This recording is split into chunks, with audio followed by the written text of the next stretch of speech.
मटर पानी बनवाई मु 7 ରୁ 8 घंटा किसी मटर को भिजई देइथिली एवं किसी कटा पियाज नहीं किसी टमाटो कटा टमाटो आंब कषिया अदा कंचा लंका किसी कटा धनिया पत्र फाळे लेंबू एवं किसी तिंतुड़ी को बतुराई रखी।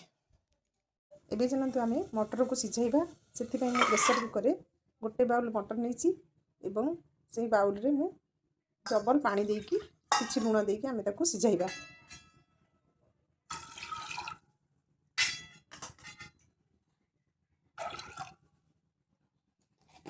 तेंतुड़ी को बतुरी चकटिकी तार किसी पानी बाहर कर किसी आंब कषिया अदा और कंचा लंका पकई चकटिकी गोटे पानी प्रस्तुत कर देछि।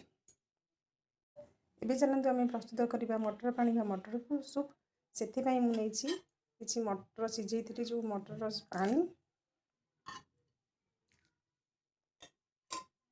से किसी कटा काकुड़ी पकईबा छोट छोट काटी काकुड़ी किसी कटा पियाज किसी टमाटो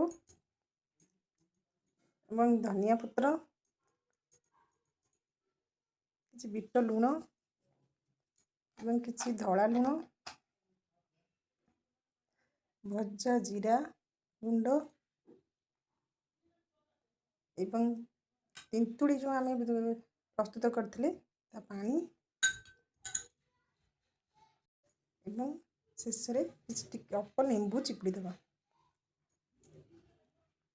एबे हमर प्रस्तुत होगा पुरीर प्रसिद्ध गरमा गरम चटपटा मटर सूप। आपण माने मध्य या घरे ट्राए करंतु एवं आपण मानक जदि यह भल लगी थाए तेबे आपण माने मोर चैनल को लाइक करिवे शेयर करिवे एवं सब्सक्राइब करिवे। रहूची जय जगन्नाथ।